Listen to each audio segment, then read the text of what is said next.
আসসালামু আলাইকুম। Facebook fan ফলোয়ারদের উদ্দেশ্যে কিছু কথা বলছি। আপনাদের সাথে কিছু কথা শেয়ার করছি। আশা করি ভিডিওটা দেখবেন, কথাগুলো শুনবেন। কথাটা হলো, শখের বশে আমি একটা পেজ খুলেছিলাম নোহা বেকিং হাউস নামে। যখন আমি কেক বানানো শিখেছি তার পরপরই এই পেজটা খুলেছিলাম শখের বশে। তারপরে যখন নতুন কেক বানাতাম তখন কিছু ভিডিও করতাম, পেজে কিছু ভিডিও আপলোড করতাম। অনেকেই দেখতো, ভালো মন্তব্য করতো। তারপর মাঝখান দিয়ে আবার আমি পেজটাকে কন্টিনিউ চালাইনি, ভিডিও ছাড়িনি।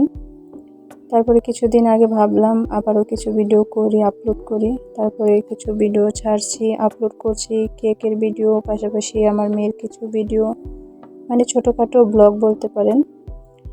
এখন গত 28 থেকে 30 দিন হবে আমি ভিডিও ছাড়ি।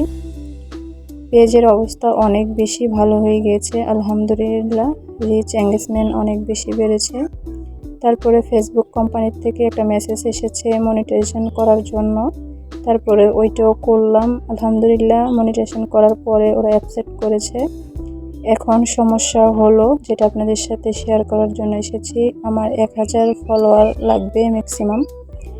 আমার পেজে কিন্তু ফলোয়ার নেই, একদম কম, 200-এর কাছাকাছি এরকম।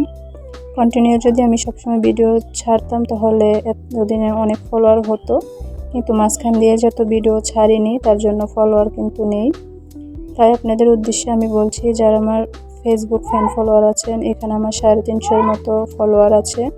আপনারা যদি দয়া করে একটা করে ফলো করে দিতেন তাহলে আমার পেজটা আর একটু সুন্দর হলে আপনাদের একটা ফলো দিলে কিন্তু কোনো ক্ষতি হবে না, আমার একটু উপকার হবে। তাই